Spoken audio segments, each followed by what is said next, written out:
Progress. 여러분 반갑습니다. 안녕하십니까? 오늘은 하나님의 말씀 완전이란 제목으로 말씀을 보겠습니다. 그리고 야곱이 그 모본이 되었다고 하는 그러한 사실을 통해서 완전히 어떤 것인가를 좀 더 구체적으로 알아보도록 하겠습니다. 많은 그리스도인들이 완전이란 교리를 싫어합니다. 왜냐하면 완전해지려고 하면 아무래도 부담이 느껴지고 구원이 어렵게 보이기 때문에 그렇습니다. 그러나 성경은 하나님의 말씀에는 반드시 우리가 완전해야 한다고 하는 많은 하나님의 교훈들이 있습니다. 완전하지 않다는 것은 거룩하지 않는 것입니다. 완전하지 않는 것은 의롭지가 않습니다. 그리고 우리 각 사람이 구원이 결정되는 것은 그냥 믿어서 구원이 결정되는 것이 아니라 그 믿음이 하나님 앞에서 심판을 받게 되어 있습니다. 그 심판이 있다는 것은 하나님께서 우리 각 사람을 한 사람 한 사람 다 심판해서 구원을 결정하신다고 하는 사실은 우리의 신앙생활에서 어떤 수준이 있다는 것을 암시합니다. 그러므로 우리가 완전에 도달한다는 것은 하나님께서 우리에게 바라시는 그 수준에 도달했다는 것을 의미합니다. 우리는 이 사실을 매우 중요하게 생각하고 우리 모두가 다 하나님께서 우리에게 기대하시는 그 완전에 도달하도록 모든 노력을 기울여야만 합니다. 오늘 그 야곱의 모본을 통해서 우리가 완전히 어떤 것인가를 배우게 되겠습니다. 구약에 나와 있는 수많은 이 믿음의 선조들 중에서 야곱은 아주 우리에게 중요한 교훈을 주는 분입니다. 이스라엘이라고 하는 민족, 신약이나 구약이나 이스라엘은 하나님의 백성에 대한 대명사인데 그 이스라엘이라고 하는 하나님을 겨루어서 하나님과 투쟁해서 이겼다고 하는 하나님과 투쟁해서 이겼다고 하는 자랑스러운 이름이 이스라엘입니다. 그래서 야곱의 이름이 이스라엘로 바뀐 겁니다. 그리고 그것은 하나님의 백성들의 대명사가 되었습니다.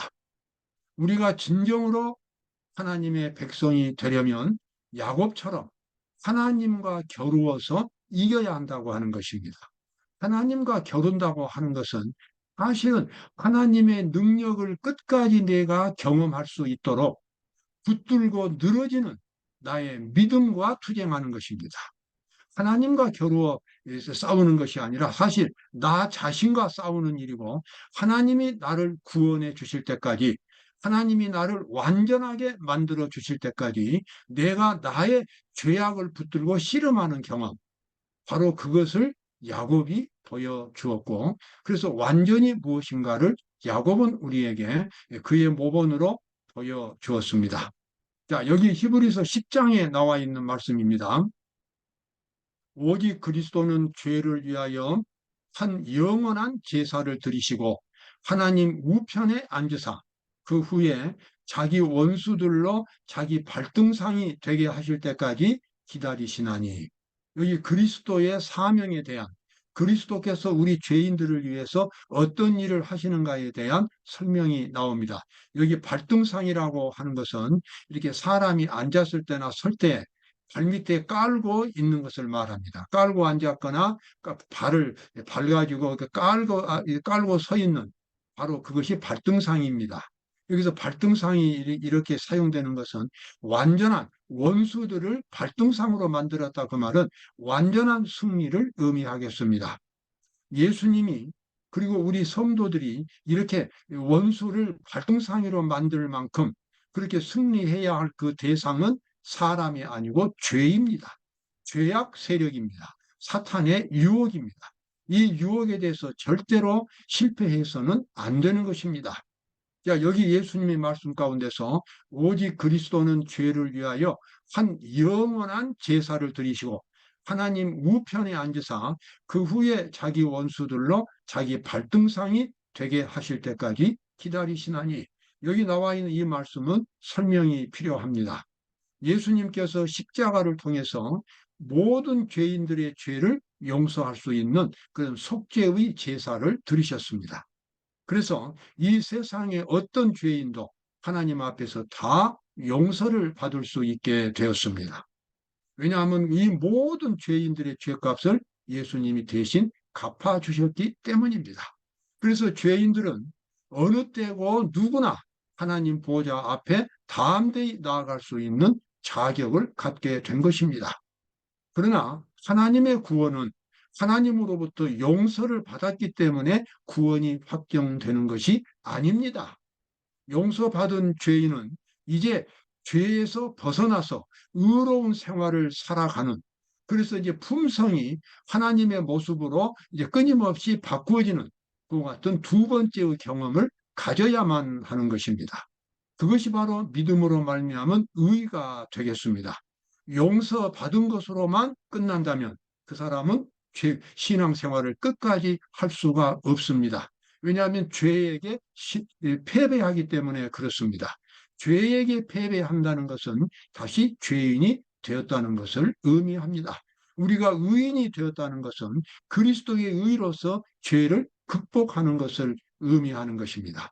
그래서 여기 나와 있는 성경절처럼 예수님께서는 자기 원수들로 발등상이 되게 하실 때까지 기다리셨다는 말씀은 우리가 예수님의 능력을 힘입어서 죄를 발등상으로 만들 수 있도록 그렇게 우리를 도와주신다고 하는 중보자의 역할이 여기 강조되어 있습니다.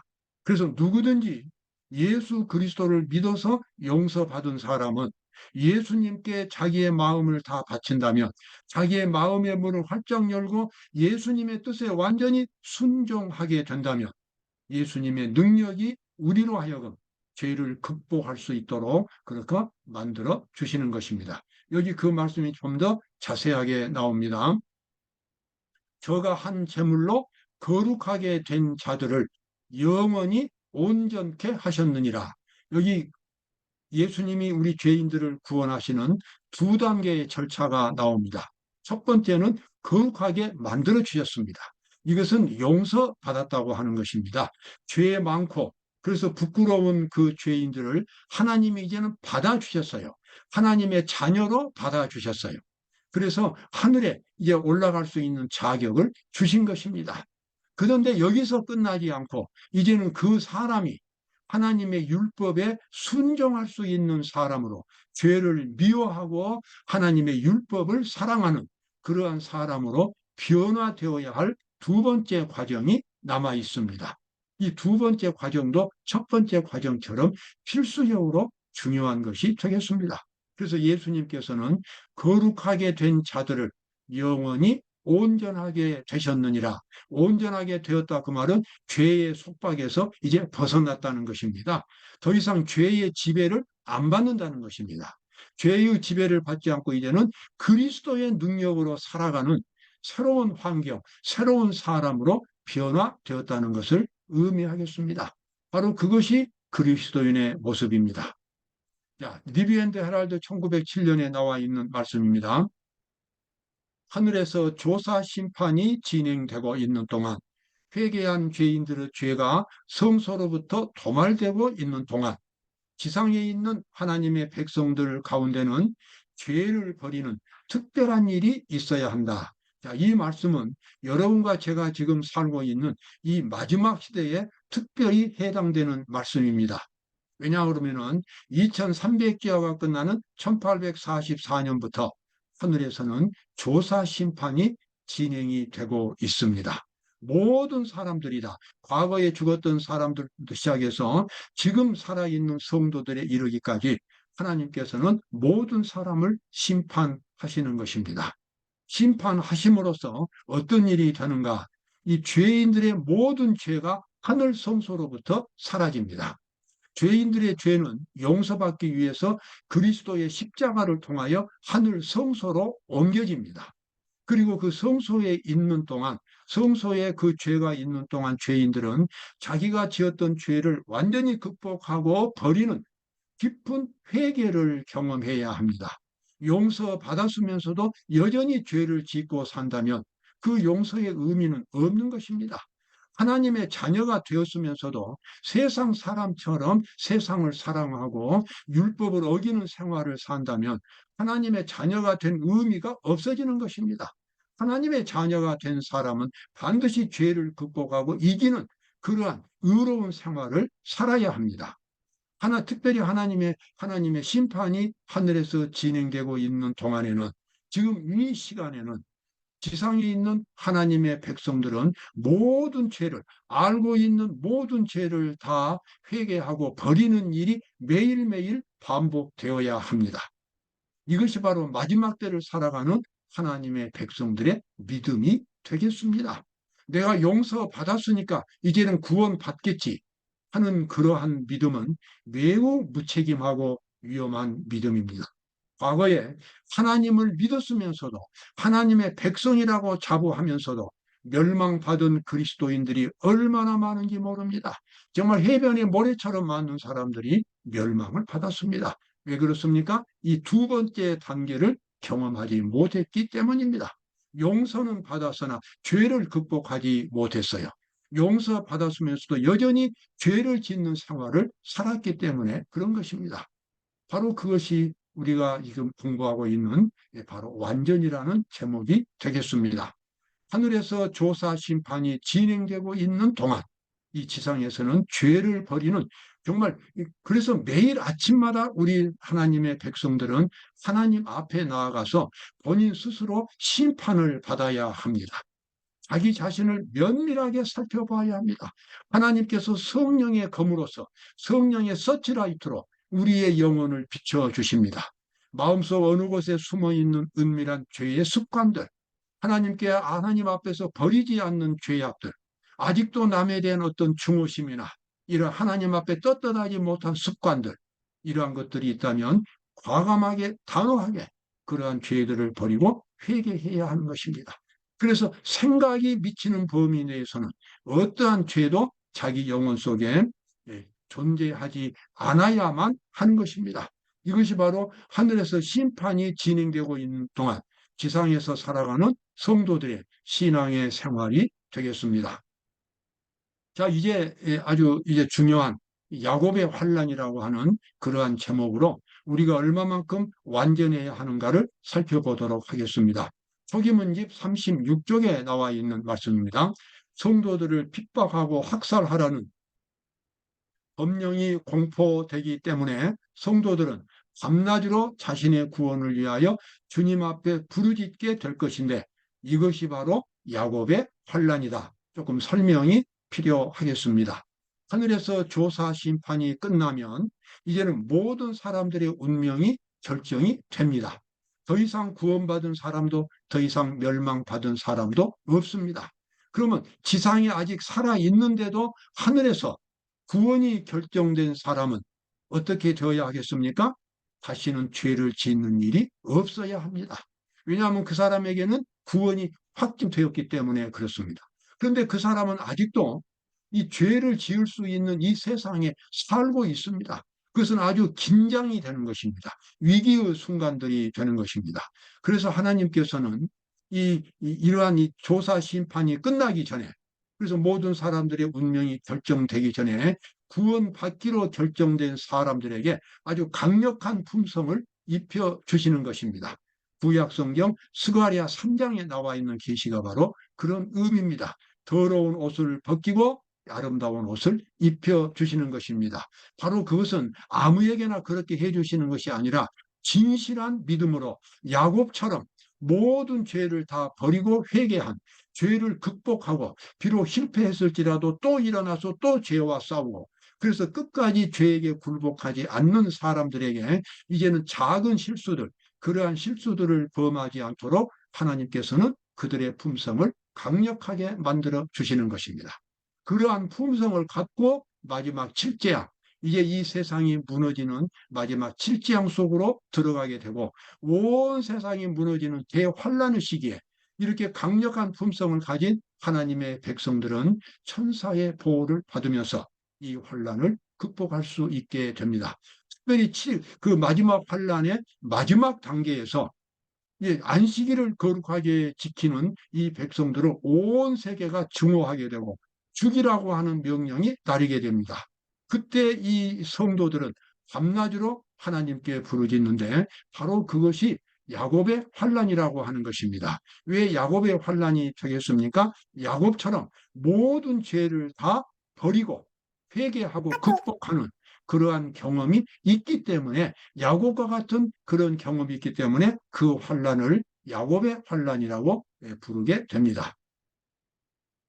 야곱은 그의 생애의 큰 위기 가운데서 기도했다. 그는 오직 한 가지 목적으로 가득 차 있었는데 그것은 품성의 변화를 구하는 것이었다. 품성의 변화. 여러분, 품성이 변화되려면 죄를 마음속에 품고 있지 않아야 됩니다. 아무리 사소한 죄라도 마음속에 품고 있으면 그 사람의 품성은 하나님의 모습으로 바꿔지지 않습니다. 여기서 우리가 그리스도의 재림을 준비하는 데 있어서 완전의 교리가 얼마나 중요한가를 이해하게 됩니다. 자, 이제 마지막으로 이 말씀 나와 있죠. 각 사람이 그 사람이 가로되 내 이름을 다시는 야곱이라 부를 것이 아니요 이스라엘이라 부를 것이니 이는 내가 하나님과 더불어 이기었음이니라. 하나님과 더불어 이겼다고 하는 것은 자기의 불신을 극복했다는 것입니다. 그 기도하기를 계속하기 싫을 때가 많습니다. 사실은 이 처음 믿은 사람들은 단 1분간의 기도도 견디기가 어렵습니다. 그러나 하나님께서 나를 변화시켜 주실 때까지, 내가 모든 죄를 극복할 수 있을 때까지 하나님을 붙들고 씨름하는, 그래서 하나님과 겨루어 이기는 사람이 바로 이스라엘 참된 하나님의 백성의 대명사가 되겠습니다. 이런 사람들이 야곱의 환란을 이기고 그리고 마지막 재앙을 통과할 수 있게 되겠습니다. 조금 더 시간이 남아있기 때문에 더 보도록 하겠습니다. 구약 성경 마지막 책 말라기 1장 6절에 나와 있는 말씀입니다. 내 이름을 멸시하는 제사장들아, 나 만군의 여호와가 너희에게 이르기를 아들은 그 아비를, 종은 그 주인을 공경하나니 내가 아비일진데 나를 공경함이 어디 있느냐.